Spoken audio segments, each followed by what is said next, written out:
Hi, Maddie. This is Keith Welks. Hi, Keith. How are you? Good to talk to you. Yeah, you too. So I'm just like hanging out until we get to the top of the hour, but I'm here. Okay, me too.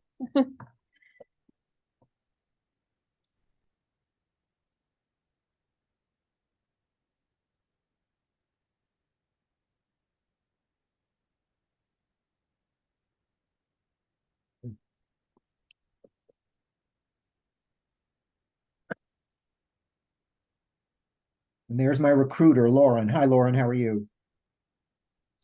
Hi, Keith. I'm good. How are you? Fine, fine. Thank you for joining. Hi, Maddie. Hello.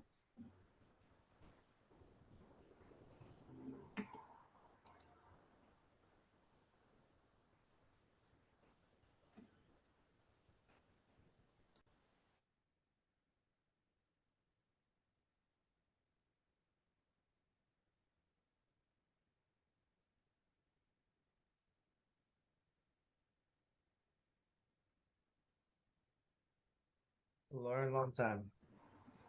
Hi, Dave. Nice to see you. Thought you would have had enough of this IRA rebate stuff after all that last week excitement. Never right. Yeah. I'm hoping that states are willing to jump back in today. Yes. Maddie, how was registration? Oh, pretty good. And based on my day so far today, no one is shying away from the rebates. So Yeah. Hey, Lauren, just I did just throw some like very short slides together. That is okay if I can just share it on my Yeah, side. That's of okay. course.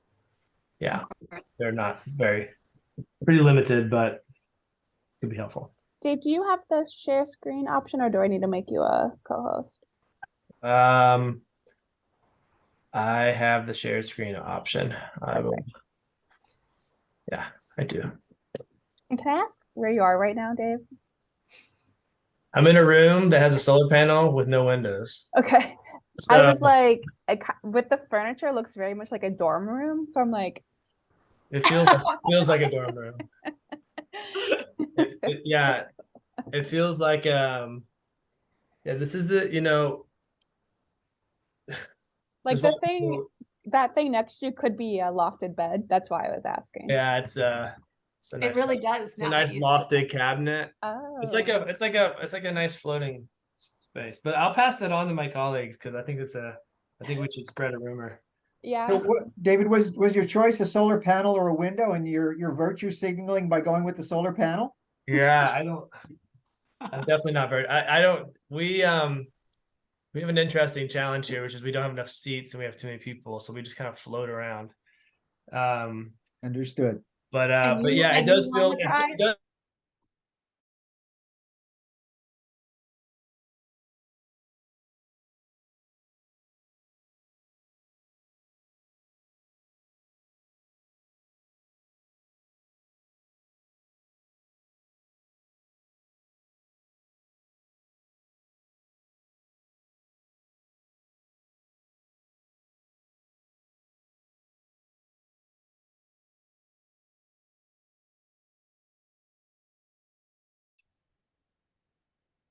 Hmm. I don't know if it happened to you guys, but my Zoom just randomly restarted. So apologies if you were caught up in that. Well, when you did leave, it stopped the recording and then it restarted for what it's worth. Cool. So in the historical records, it'll seem like you never left. Perfect. That's what I'm aiming for. Yeah. No 18.5 minute gap. Yeah. Yeah. Right. Yeah.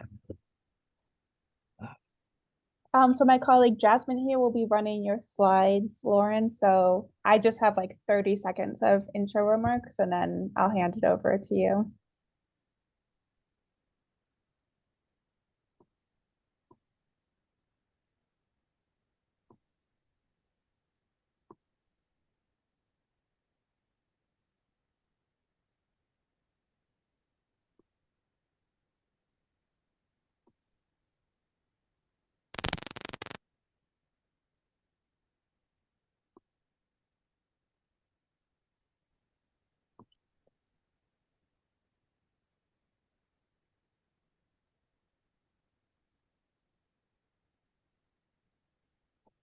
Okay, we are at the top of the hour, so I want to respect people's time and get started.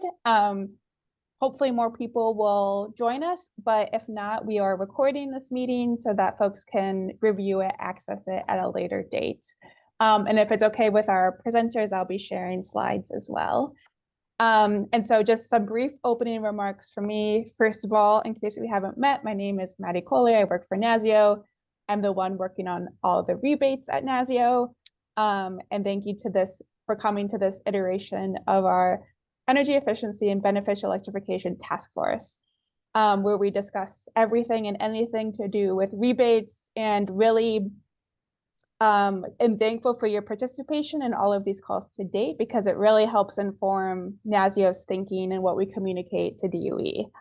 And speaking of DOE, we're excited to have Lauren Ross here, who'll be kicking off a discussion today about multifamily. And then we've got some state representatives in the room too to share their perspectives. So for chat, or I should say for questions, please feel free to do whatever method you prefer of asking questions. You can add them to the chat. You can raise your hand. If you turn on your camera, I will take that as an indication that you have a question to ask. And we can hold questions for the end. And I will also keep my eye on the chat to see if anything comes up that's urgent. And I can sort of interrupt our panelists and say, hey, this seems like something we want to get clarified right away. So without further ado, I'm going to pass things over to Lauren to get us started. Great. Thanks, Maddie, and thanks for managing then the Q&A too. I appreciate that. And thank you for the invitation to present on this topic to this group. For those of you I don't know, I'm Lauren Ross with the Home Energy Rebates team at DOE. I was hired to focus on multifamily, and one day I will, but I do wear a few different hats right now supporting the team as we grow. But eventually I will really be focused on advising on multifamily issues for states that need assistance there. But for today's webinar, I will be focusing on some basic steps you can take now and throughout the course of your rebates implementation to effectively serve the affordable multifamily sector. Today, I'll focus on covering some of the key requirements as they pertain to multifamily, and then I'll jump into some initial planning steps, best practices for program design, and what I hope you can do, as you first as you listen to this webinar. I'm also joined by two other presenters today, Keith Welks of the Pennsylvania Housing Finance Agency and David Epley from DC's energy office, and both of them will speak about their experience getting started on multifamily and running a multifamily program. I'll also do my best to stay kind of high level and at the getting started level today. But as you know, it's already been pointed out by states a little further along on the multifamily space, there are a lot of technical issues or decisions that will have to be made during program design. Things like income eligibility in multifamily buildings, Energy Star certification of multifamily equipment, modeling software for multifamily.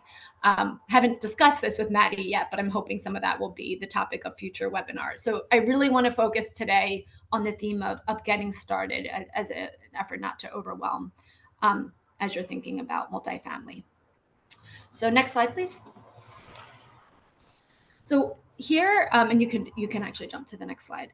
I wanted to start off by kind of just laying out some of the key multifamily considerations that are within our program requirements. So what states are responsible for doing and how we kind of anticipate the rebates playing out in the multifamily sector. So just from the top, rebates are both meant to be renter and multifamily building owner friendly. We want each state to design a rebate program that is capable of delivering rebates to that sector. There's also an attached requirement. States must allocate at least 10% of the rebate funding to serve low-income multifamily buildings. Sure, that's probably why many of you are here. Below here, I have just the definition of multifamily building that's within our program requirements, and in addition, the low-income multifamily building, which is essentially a building with at least 50% of households with incomes less than 80% AMI. Rebates can also be applied to fund efficiency and electrification upgrades in common areas and central systems. Related to that, individual household rebate limits can be aggregated across a multifamily building. And then lastly, states and territories must enforce minimum affordability requirements and tenant protections for renters.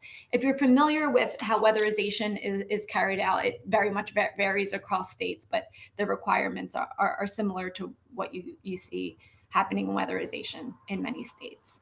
Next slide. And I included this slide kind of just to provide a quick snapshot of kind of what's at stake for owners here. The slide shows rebate amounts for low-income single-family and multifamily units. Multifamily, again, this is where more than half of the households have incomes below 80% AMI in the building. For efficiency rebates, this means up to the lesser of $8K per unit, 80% of project cost, or up to $400,000 for a multifamily building. For electrification, this can mean up to 14K per unit. And as I said, the rebates can be aggregated across units for a multifamily building. So take that 14K limit for a 50-unit building. This is $700,000. So it's a lot of money. Next slide. So I want to start by talking about market segmentation and targeting. A very first step is thinking about the multifamily market across your state and how you could target funds to be most effective. For a lot of states, in general, but certainly for multifamily, the rebates money is a lot of funding and not a lot of funding at the same time. For instance, I talked to one state that was thinking about the program, about in general, the home energy rebates across, running a program for 5 years. So looking at the appropriations per year, and saw that for a multifamily project, that could actually eat up 10% of the funding. So that's why it is really important to maximize your funding where possible. And so I'm going to start there. Next slide. So as I said here, very first step, and really to design or target rebates in the multifamily sector, you have to understand the characteristics of your market. You can pull together different data sources to learn about maybe the size of your multifamily population, what portion is renter occupied, the extent to which it's subsidized by the government, the largest, and I think important to note there is that a lot of the low-income multifamily buildings do not receive government subsidies and are what we kind of refer to as naturally occurring affordable buildings. You also likely want to know the extent to which it is old and or energy intensive. If much of your housing stock predates modern building codes, you can suspect a lack of kind of basic energy efficiency improvements, maybe a need there for proper insulation and even air sealing for some efficiency wins. You also want to know the size of the building, the age, common energy systems utilized, and the construction material. I have here just a table that I pulled from a good report of a multifamily segmentation study. So I have the link there if you're interested in digging deeper. But take this example. Again, the one here I have where a group in Chicago did a segmentation analysis of their multifamily market for the purpose of multifamily energy efficiency program design. The analysis revealed that 90% of Chicago's multifamily buildings fall within just 3 segments, all were constructed before 1942. Together, the 3 segments represent nearly 500,000 housing units and the potential to avoid 6.5 million metric tons of carbon dioxide emissions through some of the off-the-shelf energy efficiency improvements. So again, this is a nice model that I wanted to flag for you. And then in addition to doing the analysis itself, state energy offices might think about tailoring outreach and program features to specific building types. So some potential groups could be the subsidized multifamily housing stock, such as those that receive subsidies from HUD or low-income housing tax credits. Maybe those with central heating and cooling, where you want to target those central systems for upgrades. Maybe master metered buildings might be a target if you know that owners are likely to be more receptive to efficiency improvements because it will affect the owner's utility bill most directly. But I will say these decisions and how you target and are very, very state specific, and they should be so. Next slide, please. So now I'll shift to program design principles, and that it's never too early to start thinking about these program design best practices, even if you're not technically in that phase right now. Next slide. So if you have ever spent any time reading about multifamily energy efficiency, you've probably heard a reference to this one-stop shop. And that refers to, or at least tries to tackle, the issue that owners of affordable multifamily properties are often cobbling together rebates, grants, financing to make the deep retrofits possible. And at least that's what we know from what's happened in the utility program space. This could also, though, refer to coordinating programs across electric, gas, and water utilities. I call out water here too because for a while, and I imagine it's still the case, a lot of the money, the cost savings in multifamily properties, the greatest cost savings, I should say, were coming from water efficiency investments. And so, if you can couple this together, you can, better chance of projects penciling out. But when we refer to a one-stop shop, we're talking about coordinating program entry with a single point of contact. It can simplify the process for building owners, and allow them to benefit from greater overall savings and minimizing the disruption to tenants. And the program experience shows, again, really pulling from the utility space, that building owners benefit from access to people who can help navigate the program offerings, provide project development and technical assistance, such as initial assessments, audits, project support. So I think a question to ask is whether this is a role for a state energy office, or is there another implementing agency or organization in the state that can serve as this one-stop shop entity. And if more simply marketing rather than partnering with a local organization, state agency, or utilities, it's really critical to align program incentives with those available from other sources. So this way that the rebate programs can complement or fill gaps in incentives offered by existing programs. I've talked to several states now that are actively conducting what they're referring to as landscape analysis of the programs being offered in their state. You should think about this probably separately from single family. Multifamily is usually served with distinct programs. And so, that's a great place to start, is understanding the program landscape in your state. I also encourage you to think about streamlining rebates and other incentives for both common area and in-unit measures, so you can help overcome the split incentives for the owners. Also, as a key program design feature, multifamily projects take a really long time because of the financing and project development work that is involved in these really large projects. So from inception to actually breaking down and completing a project is usually upwards of 18 months to 2 years. It takes a really long time. So it's really critical that building owners can be able to determine the amount of this incentive contributions at the time projects are likely to be approved and budgeted. So, on DOE side, if you intend to use the DOE rebate tracking system, we have incorporated a reservation period to account for the commitment that building owners need. On the utilities side, what we have seen happen in the past is where they plan on using utility incentives. By the time the project's breaking ground, those incentives are already eaten up, and we want to make sure that doesn't happen with the rebates. Also, a lot of multifamily retrofits require low to no cost financing. So both owners and lenders may be most open to, and I should say owners and lenders are most open to financing an efficiency project when the added funds needed are included with a purchase, refinancing, or rehabilitation loan. This is a time when owners and lenders normally consider a plan for capital improvements. So program administrators should really seek to reach owners in preparation for those conventional financing events, as I mentioned. And the extent possible, line up the incentive, or I should say the rebates, so that they work with these critical financing moments. Also, most markets have several lenders that handle a large amount of multifamily affordable financing.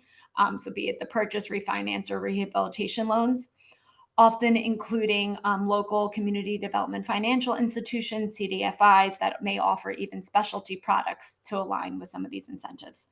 Many multifamily owners, or I should say lenders, want to be in a position also to educate their borrowers, the building owners themselves, on opportunities to obtain rebates for improvements. So I again encourage state energy offices to seek out and engage local and regional lenders to find ways to work together to reach owners in the process of planning, refinancing, purchasing, and rehabilitating. This is really an opportunity to meet the owners where they are. A theme I'm going to continue for a few more slides here. But really, just to summarize before I move on to the next slide, in an effort to deploy rebates in the affordable multifamily space, you should really be striving for a more comprehensive approach to building upgrades that includes the kind of thoughtful outreach, deep technical assistance, contractor engagement, which I'll talk about in a second, and that access to financial resources. Next slide, please.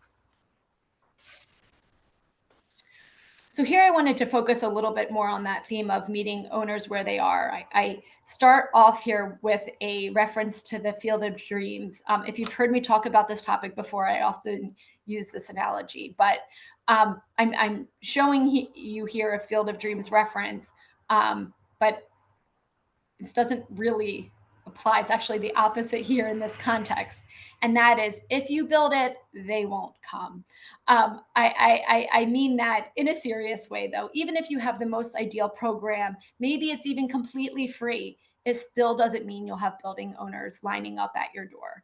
And we've really learned this in the utility space. Reaching owners and other key people or decision makers at properties that can benefit from efficiency measures is often a challenge for efficiency programs, even with very, very appealing incentive packages. Their margins are extremely tight, and there are many competing priorities that this group faces. So with that, I just stress how important outreach and relationship building is in addition to program design. So in a few just kind of best practices here, and as DC will discuss in just a few minutes, incentives for intensive energy audits, maybe think about ASHRAE level 2, are a common program feature and certainly a best practice. But if that's not a possibility, it's also important to support owners performing benchmarking and just in general less intensive energy needs assessments to estimate kind of the efficiency potential in their buildings, illustrate the opportunity there. I've kind of mentioned this already, but establishing relationships and partnerships with local market participants is essential and will enable much greater participation. One of the key tasks of I don't know if it's one of the program administrators or state energy office staff should be to engage with the local market, including state housing finance agencies, CDFIs, local weatherization assistance program providers, multifamily lenders, and housing development organizations in the state.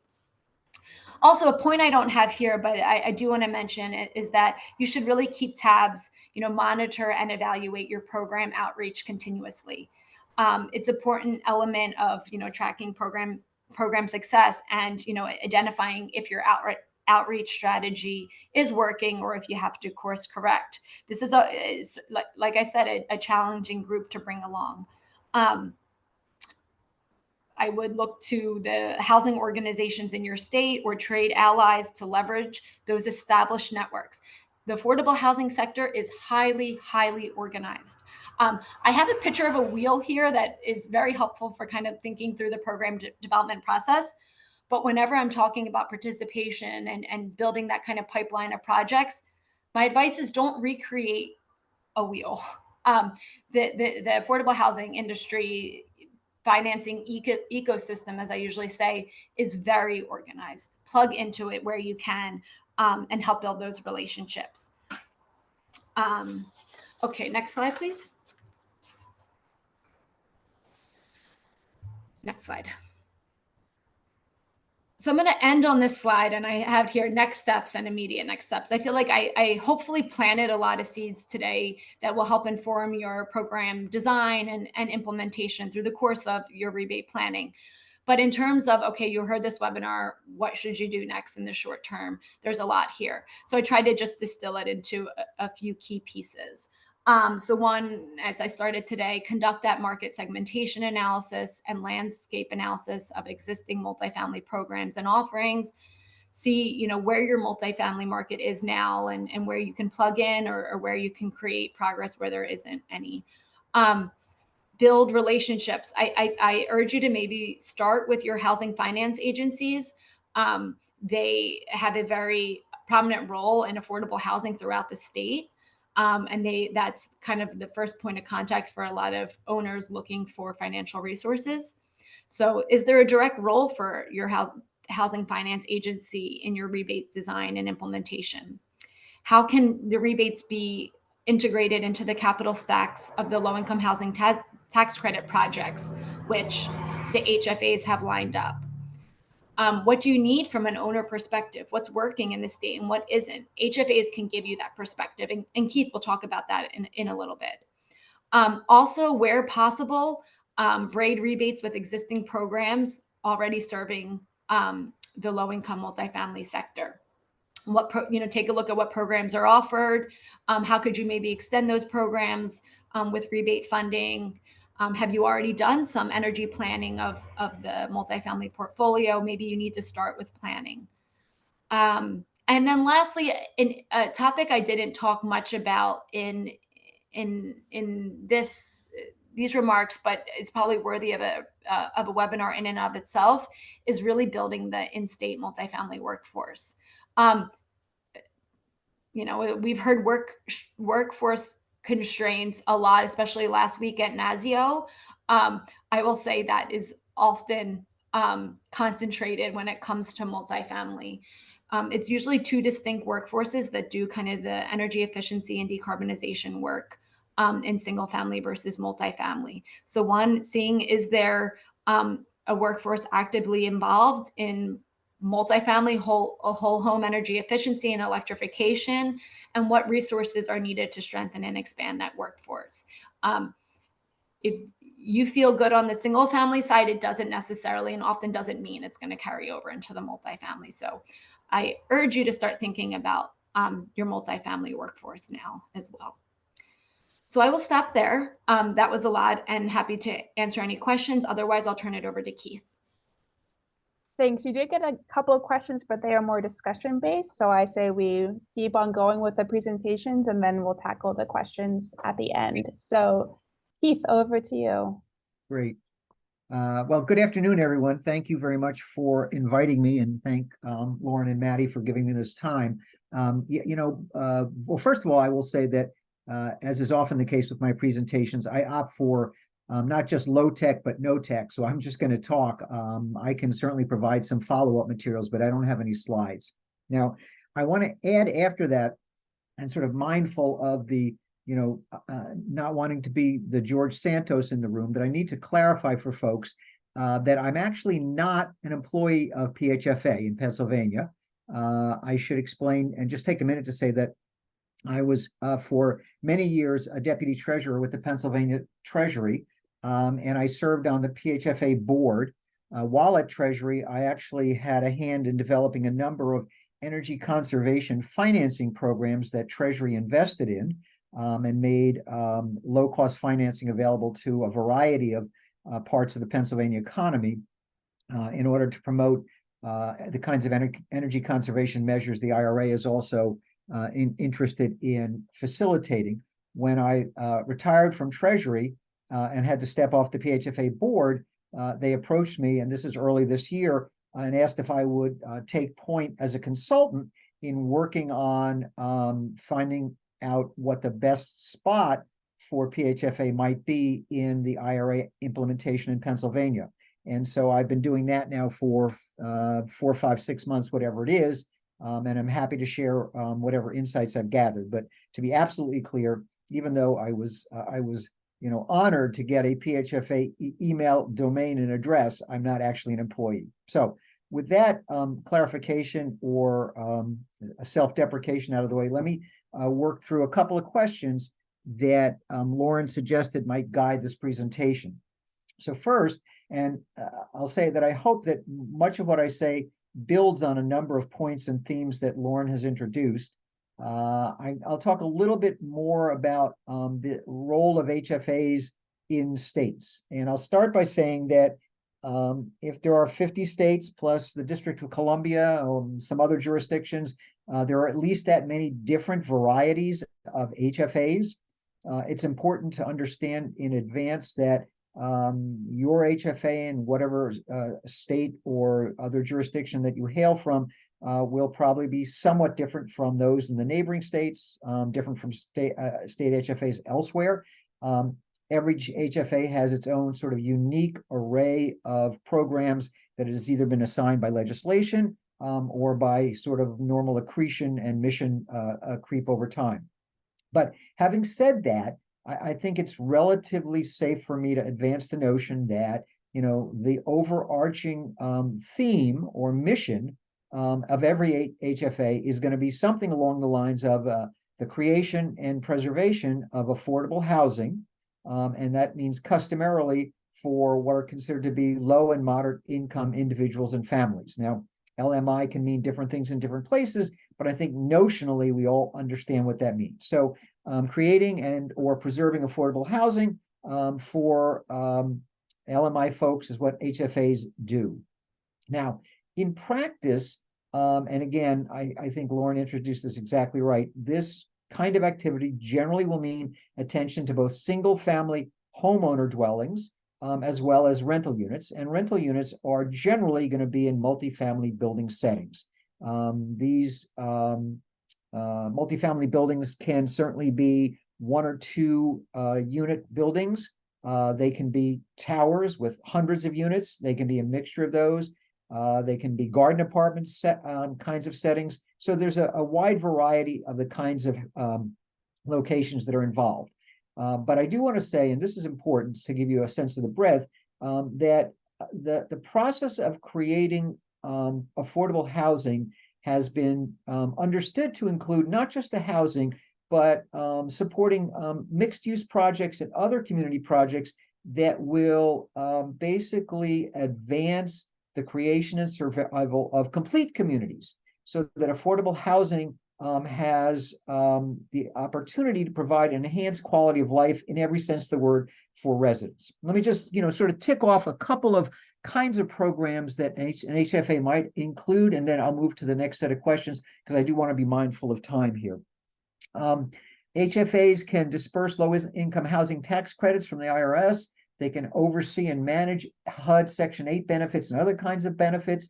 They can promote the introduction of cutting-edge technologies from the sort of market rate housing sector into the affordable housing space by incentivizing such things as innovative designs, energy and water conservation measures, accessibility measures, supportive services, and things of that sort. They can HFAs can provide low-cost financing for renovation activities and renewal efforts by LMI single-family homeowners. They can cultivate and encourage best practices by housing counseling agencies.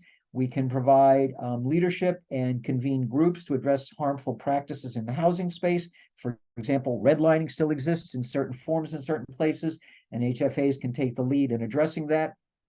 So a wide variety of activities. In Pennsylvania, our HFA, which is called the Pennsylvania Housing Finance Agency, was very eager to be a partner in the implementation of the IRA rebate programs, the 2 programs I'm sure you're familiar with in Pennsylvania. And so I've been in conversations with the State Department of Environmental Protection and the Energy Office there since essentially April. And we are working closely. We have several phone calls each week And we are literally at the point where, without going into details because they're not finalized, the PHFA and the Pennsylvania DP are now at the point of contemplating a memorandum of understanding in which significant portions of the implementation of those programs will be delegated to the PHFA, and we'll move from there. Now, having said that, why are we at PHFA interested in home energy rebate funding? What's our incentive or motivation? So I think that I can sort of tick this off pretty quickly with three ideas here. The ability to deploy these kinds of rebates is consonant with our existing mission objectives. Certainly, we hope they'll make affordable housing more economically viable for owners and tenants. We hope that they would make affordable housing more commercially sustainable for multifamily property owners. And here I do want to take a minute to underscore what Lauren said about the sort of chewing gum and baling wire method that most multifamily property owners need to utilize to make their books balance at the end of every month. I went to PHFA board meetings every month for more than 16 years, and I would say 9 out of 10 of those meetings would include one board action item that addressed a request for additional financing from a multifamily property, a request to forgive a loan or write down a loan or change the terms of the loan because they are simply unable to make ends meet. And so anything that promotes conservation measures and makes them at least theoretically accessible by multifamily property owners is in our interest at a PHFA. Let me move on to the next one. We tend to think that we at PHFA are ultimately an indispensable party in the process of implementing these rebates. As Lauren said in one of her slides, it is unlikely that these rebates, as generous as they are, will cover all the costs of some projects that people or multifamily property owners would like to pursue. And that means that there's going to be a gap. And that gap, which we've called the financing gap, not particularly creative, I apologize, could itself be a barrier for most projects moving forward. And we have lots of things that are useful here. First of all, we've got an incredibly rich database of multifamily properties in Pennsylvania, even granting that we don't have relationships with all of them. We have relationships with probably 2,000 separate multifamily property locations in Pennsylvania with just a treasure trove of data about each of those that should enable us to do effective targeting. We're also the most familiar with the financing challenges and the financing structures the multifamily properties exhibit, given that there was no one better to try and examine, evaluate, and then underwrite applications for rebates where additional financing would be necessary. And financing is part of our title, Pennsylvania Housing Finance Agency. So we're the ones most knowledgeable about how to help these properties put together a capital structure and figure out whether they can afford it, and figure out how much financing we can provide. And moreover, we're probably the most well-suited to be able to raise the capital to provide low interest financing. Sure, anyone can get loans these days at 5 or 6 or 7%, but they will kill a deal in this sector. We're, again, uniquely positioned to be able to access money at that rate with our existing sources and locations. Finally, about this point, I want to say that our business at PHFA is pretty much all about relationships, and especially relationships with multifamily properties for the reasons I've already alluded to. We're going to be working with them over the period of compliance for tax credits, or over the period of compliance when they're paying loans that we may have extended, or where we've given them tax credits and they need to comply with tax credit requirements. So we're interacting with these folks all the time, and anything that allows us to build up a better sense of how they're running their properties, when they're doing well, when they're in trouble. And these are the kinds of things we would learn from doing energy conservation projects with them and extending additional financing is in our interest. The more we know about them, the better we can help them. So very quickly, in a minute or two, what advice would I give to you in order to make the housing finance agencies in your area helpful? Number one, figure out who they are and open communications with them as early as possible. As I said, we're 5 or 6 months down the road already in Pennsylvania doing this, and we still have many months of sort of working out the details, the nitty-gritty, sort of locking up that memorandum of understanding, getting an RFP out in the street for assistance in preparing the application for the funds. So it's a long process to make this work when you're putting two agencies together. You need to collectively evaluate with your potential partner exactly how the relationship is going to work. Are you interested in attacking the financing gap I just described? If you are, the HFA is more likely to be valuable than if you're not. If you are, who's going to be responsible for securing funding to play that role? What level of private third-party participation might be needed to sort of bolt on to the PHFA so that you have a complete suite of services? How much responsibility do you want the HFA to take? And how much are you going to retain? Now, if for whatever reason there is no desire or no capacity to address the financing gap, you still would want to find out what role does the HFA desire to play and what would you like? Is it in your interest to have it be an implementing partner for just a pure rebate distribution program, either multifamily, single family, or both? Or even if that's not true, you would almost certainly want to develop a partnership at some level, if only to use the HFA as a resource. Again, the database that I described would be incredibly useful to you. The knowledge and expertise that the HFA can bring about the financing structures and the ownership structures that multifamily properties will be laboring under is something that you can't replicate anywhere in the private sector. Again, as Lauren said, understanding the complexities of those sort of characteristics is critical for you to design a program that will be attractive. None of us wants to spend 18 months putting together a product on the market that no one wants to buy, right?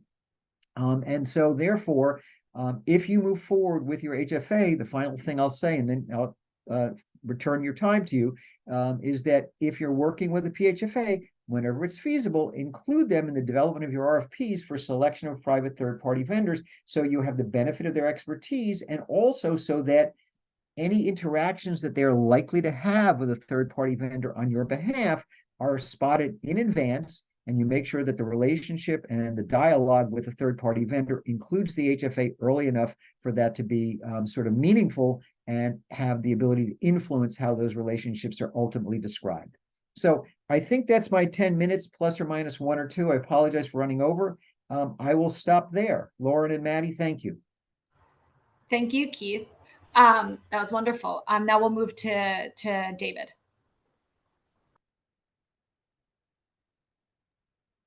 Hey, everyone. Ever since I was in Portland, I can't get over flannel, so I just haven't stopped wearing flannel. But it works with the seasons here in DC. I'm going to attempt to share my screen here, and we'll just go from there. And thank you, our wonderful organizers, for putting together. Let me know when you can see it, please. Yep, I see it, but I've got like the full version where I can see like all the slides on the side, if that's your intention. No. Does that look better? Yeah. Okay. Okay, I'm just gonna like really quickly give some context. So in DC, we have an energy benchmarking law. It's been in place for about over a decade or so. At this point, it's down to 25,000 square feet for private buildings, which will play into like our naturally occurring affordable housing. We'll talk about in a second. And then for publicly owned buildings, which include like public housing, has been at 10,000 square feet for quite a long time. In DC, we also have a building energy performance standards. I won't get into this too much, but basically we're in our first cycle, and that is within that, and within the multifamily affordable housing space, there's about 140 buildings that are not in compliance with the building energy performance standards, and then are compelled over the next 4 years. At this point, it's a 6-year cycle this time around to enact energy efficiency improvements and retrofits to the tune of about 20%. There's a lot of nuance there. There's a lot of different compliance pathways, but that's generally the deal. In case you're wondering, our BEP standards are set for multifamily housing, at least, by the Energy Star score, and the local median of that, which is 66 in DC. So if you're below that, then you would need to, you'd have like 6 years to come above that, or to do a compliance cycle. So I won't get into that too much, but I did want to mention that because that in DC, what we basically have been doing, and I'll talk about our affordable housing retrofit accelerator program, but we've been stacking, regulatory requirements and laws and putting programs on top of that, electrification requirements, and now like the IRA rebates. We're trying to figure out how all that kind of fits in. So there's sort of like a complex stack, starting with, I would say, the base layers, the energy benchmarking, the BEPS, and then these attachments of kind of incentive programs, if you will. So recognizing that we had a lot of affordable housing that needed support to comply with the building energy performance standards, a couple of years ago, we put forward a proposal to our mayor's office to use the ARPA funding, American Rescue Plan Act. I think I spelled that wrong. ARPA, to support our affordable housing. And I fell into 3 different categories. There's our naturally occurring affordable housing, covenanted affordable housing, and our public housing. So, one of the things that we're working with USDOE on right now, in particular, is how we do eligibility for naturally occurring affordable housing. And so that, I don't know if that's just a DC term, but like basically it's housing that by its, historical context, location, it falls within like the income range that we would qualify as like 80% of AMI or below. So we applied for the funding. We put together this proposal. We have 2 different partners. So we are Department of Energy Environment. That's who I work for. Our DC Sustainable Energy Utility, which is a contractor to DC government. And they run like our energy efficiency programs, which you normally in most places you would probably see with a utility company. That's a contract that we hold, and then our DC Green Bank. So the goal here, when we put this together, is to support those projects. We have I don't know if I mentioned this, but about $75 million in ARPA funds that we had to kind of stand this up and put it together. We're entering our 3rd year of it. And we wanted to get people into like multi-cycle compliance with our BEP standards. And so the way that we defined that was an Energy Star portfolio manager score of 80. And what we wanted to put together is what we call like a cost neutral funding package that blends direct incentives from the DC Sustainable Energy Utility and low interest financing from the DC Green Bank to try to get people to that point in time. This is there is like behind this is the BEPS requirements, but it is still voluntary whether people want to actually participate in this or not. So within that goal of an Energy Star portfolio manager score of 80, we had a couple different tiers that people could stretch to, basically. And so we the first tier would just be like just base level compliance, 1 cycle, but we wanted to get them multiple cycles of compliance with our standards. So we had sort of like we had other tiers they could stretch to, and that would sort of each tier they would get deeper and deeper funding, basically. And then there was a lot going on there. I won't have time to get into it all today. I will note some of the things, and I'll talk about some more, but what we've been doing lately is looking at our accelerator, and we've been thinking about this robust program we created. How does that align with the IRA rebates funding? Everything from eligibility, which you see on the screen, and generally speaking, we are in alignment, except we do need some more guidance from USDOE on the naturally occurring affordable housing bit and how we kind of do that income verification. But generally speaking, we're in alignment. Other things like we have an affordability covenant that was required of these projects that were already covenanted or aren't public housing. So really are naturally occurring affordable housing buildings that aren't covered by rent control. So we've been kind of going through those different pieces, kind of thinking about alignment and how we can leverage this program to move things forward. I threw this slide in just to kind of give you a sense of how our accelerator program is structured early on, how it flows. So there's the benchmarking piece. So at that point in time, we do like a energy benchmarking data scrub, sort of like a third-party evaluation, make sure everything's in alignment, make sure that there's not any wacky reporting coming out of the utility companies, which surprise there sometimes, and there is. And also just make sure everyone's reporting all of their meters, or they're reporting their meters accurately, or their square footage, et cetera, et cetera. Then we conducted like I would say a true ASHRAE level 2 energy audit. I say true because, and this is actually just a problem generally, like the workforce is not, they say they do like ASHRAE level 2 energy audits, but they really don't. They actually don't follow the standard very closely. And typically when they do energy audits, they're doing it under entirely different context, not a regulatory framework, compliance with a program, but they're doing it all around kind of cost effectiveness. And every energy auditing company has their own way of doing things. I think every energy modeling company has a very similar sort of situation where they are oftentimes mainly cost focused, and they're kind of doing it in a way that's not going to take into account like building electrification or electrification measures, or compliance in a specific programmatic way. So that took a lot of effort and time to kind of get that to a good place. We were doing the evaluation of the audits from the perspective of our BEPS program, and as well as the use of ARPA funds. Kind of went through the classic process here, of the EEM measure evaluations. The owner would select, there'd be, we get bids, initial, put the funding packages together, put our action plan together, and then we proceed with the project. I know I have a lot of time, so I spend most of my time on this slide. It's my last slide, but so I mentioned with the accelerator, and I'll be happy to take more questions on the accelerator, but it is a robust program. We don't have a whole lot of time. We're trying to leverage existing programs that we already have. So the accelerator that I just talked about is one. We also have the thing called the Affordable Homes Electrification Program, which is for single family homes, and that's run through our DC Sustainable Energy Utility. We're probably in the 3rd or 4th year of that. I also know we have the weatherization program. I will also note that we are kind of just waiting to see what the USDOE does in terms of the crosswalk, which, one thing we've talked about a lot here is how do we sort of trim branches off the decision-making tree to, basically deploy the $60 million in IRA rebates funding that we have roughly. And so, going down the rabbit hole, looking at the weatherization program prior to what USDOE releases, we're not intending to do that. And there's a couple of different places that shows up where we're just sort of looking for that guidance to come out before we invest a lot of time in that space. The second thing I mentioned here was the leveraging local funding, and as Keith was mentioning with the HFA, the rebates can fund a lot of the measures, but not all of them. So in DC, we're fortunate to have a local law and a budget increase that was passed in our last fiscal year. So it's effective now in our FY24 fiscal year that increased the amount of money available for low-income electrification. So roughly about 25 million annual additional. And so we're going to use that to sort of fill in the gaps, to be supplemental across the board, and to just move a lot more projects in general.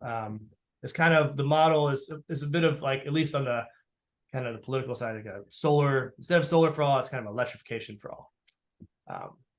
Moving on, and by the way, electrification, I'm just going to note, Homes actually doesn't say anything about mandating electrification, which I'd always considered these electrification rebates as broadly, and I just want to make note that Homes does not do that. So we're expecting from locally a local law statute to mandate it, all the IRA rebates money be used for electrification. So just making note of that. I mentioned narrowing your focus, trimming the branches off the decision tree. Some other things to note, mainly we're going to focus on multifamily initially, most likely, to narrow our focus, to make it simple. For us, there's so many ways this money could be deployed. And yes, we could do all, 27 P&L flow charts if we wanted to, I guess. But that would be really, really tough and a lot of time. And, the amount of rebates money we have is meaningful, but it's not so much that we would need to do all that. So we're focused on multifamily. I also mentioned that multifamily is a little more complicated in a sense, but it's also more impactful. So also just narrowing the focus on electrification, trying to get around the retroactive rebates piece that was rolled out in the rules. I have some thought on that. Another thing I'll mention, we're probably going to roll out a version 1 and then make updates down the road as needed. So for folks who are in the SCP or State Energy Office programs working with SCP funding, I think USDA, correct me if I'm wrong, that this will sort of flow a little bit just an amendment to the application kind of situation through Page, where hey, we'll roll out a program. If we need to make an amendment down the road to change, redirect funds, et cetera, we'll be able to do that. This is sort of what we heard from y'all as well. So the whole point is we want to roll something out sooner than later, and not trying to think of the entire Cadillac of programs to roll out at the get-go. I mentioned that our multifamily strategy. And avoiding the retroactive rebates where possible. I think we'll probably be able to do that by just focusing on multifamily buildings generally. It's going to be really hard to get a retroactive rebate in a multifamily building over the last year. Perhaps there might be a couple, and if that's the case, then that's great. I mentioned like the workforce challenge earlier, so I won't go into that again, but it is a challenge. I think it's just the quality of work and their familiarity with programs and policies and like that type of stuff. They have like sort of a one horse style model of energy modeling, of of auditing, etc. And the last thing I'll mention, this is like an obvious thing, but like we're trying to kind of capture interest and harness that interest. And so there's a lot of excitement. I think people have thought the rebates were coming for at least a year and a half now. And we still probably have at least, I don't know, the better part of a year to go, perhaps. So in that case, we're just sort of trying to capture that interest, harness that, use local funding to get things going sooner than later. We have like an online form, a website, like that type of stuff to do that. So those are some of the thoughts from me. I think that's all I have. So, yeah. Thanks, Dave. I appreciate it. And Lauren, I see you've got your hand raised, and you also had the first question in the chat. So not sure what you want to address now, but feel free to jump in. It's the same question. Thanks. Okay, yeah. And it's actually just jumping back to Lauren, to your presentation and the thoughts. I was wondering, because I got all confused in my head for a second, right, between this and Solar for All and other things. But page 33 on the ALRD says like it's up to us at the state level. I'm sorry, I'm over in Colorado, to kind of make that assessment on multifamily auditing. And the suggestion was, to make sure that we obviously account for common areas and things there. And most of the language in the ALRD relates to like household level savings. Is it okay if we're counting savings that are associated with common areas? Or does DOE care, do we think? Yes, and I'm like trying to look quickly, but I'll say that where I think we were most prescriptive was that if there was a portion of the you think the bottom floor that was commercial, that was excluded from any auditing. But otherwise, we're taking a whole building approach to residential multifamily, including common area. Great. And will there be sort of any recommendations from the DOE level about which sort of modeling or measurement tools are most appropriate, or is that totally on us? Yes and no. If anyone is on this call and they have software that they are considering, I'd be happy to take that so that it moves to the top of the list in terms of our like internal review.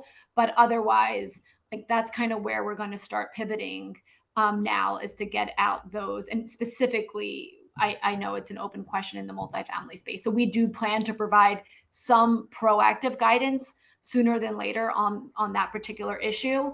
But also, if you have things that you're weighing and you want us to actually look at that while we're doing this first initial assessment, send that my way.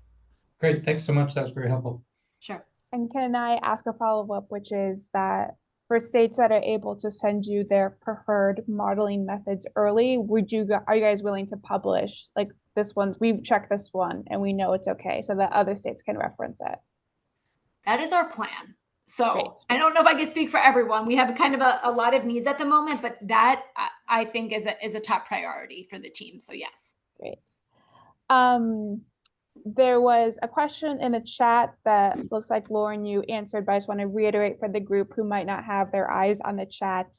Bettina from Virginia was asking if you have any recommended sources for the multifamily market segment analysis. Sure. And like, there is no simple answer. And this article will show you that, there's a lot of it's a lot of kind of cobbling together of different data sources to tell bits and pieces of the picture. And so there isn't a one national, census survey to go to get all the data points you need.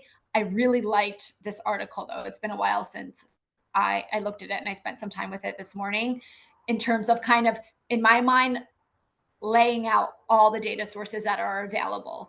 And I will say, I think there was a bit of Chicago specific data sources, but you'd be asking for the same type of data from, you know, your corresponding state entity or local entity. In this case, obviously it was the city. But I think it provides a really nice, not, you don't have to use necessarily everything on their list, but it'll point you in the right direction. We had another question in the chat for you about upcoming grading guidance, specifically on LIHTC or CDFIs. Anything you want to share there? Sure. So in terms of braiding, our strategy has been that and at first we were thinking of like a braiding guide, and that was like too much of a big animal to tackle, of like the whole kind of concept of braiding. So we've instead focused our efforts on kind of chipping away at the issue of braiding, focusing on the most common use cases that we're hearing. And so weatherization being one, we hope to release guidance soon on what it looks like to braid rebates with weatherization, and kind of the least path of resistance there. There's a few ways you could probably tackle weatherization. We are trying to be as specific as possible. We don't want states to spend, you know, a lot of brain power thinking through this, and then obviously all the auditing and controls that come with that. And so we're trying to go deep into specific use cases. So we're doing weatherization, and then at the same time we're doing low-income housing tax credit, how to insert rebates into a LIHTC deal. This is a really tricky issue. And so again, we're getting deep into the weeds. We've done several interviews with developers. We're doing a upcoming focus group, and I am pretty confident that our case study is going to be helpful on that front.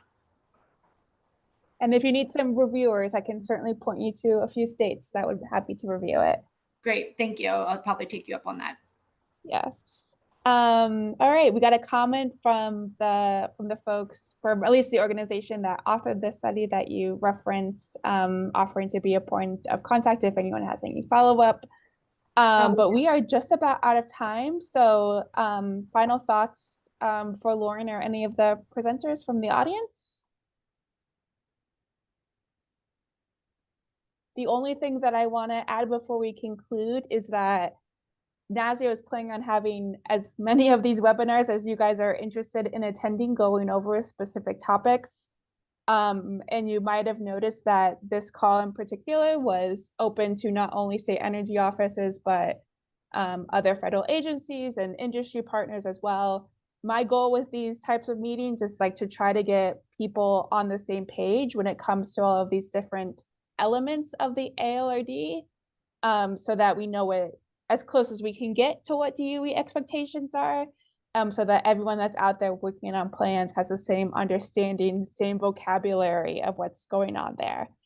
So if you have a specific request or anything like that, just let me know. I'm happy to organize it. And otherwise, thank you again to our panelists. Always appreciate you taking the time, especially with the chaos of last week. It means a lot that you're able to sort of sit down and focus we in might on have this. lost her. Maddie? What an unfortunate moment to lose her. I know. Well, I think she was thanking us all.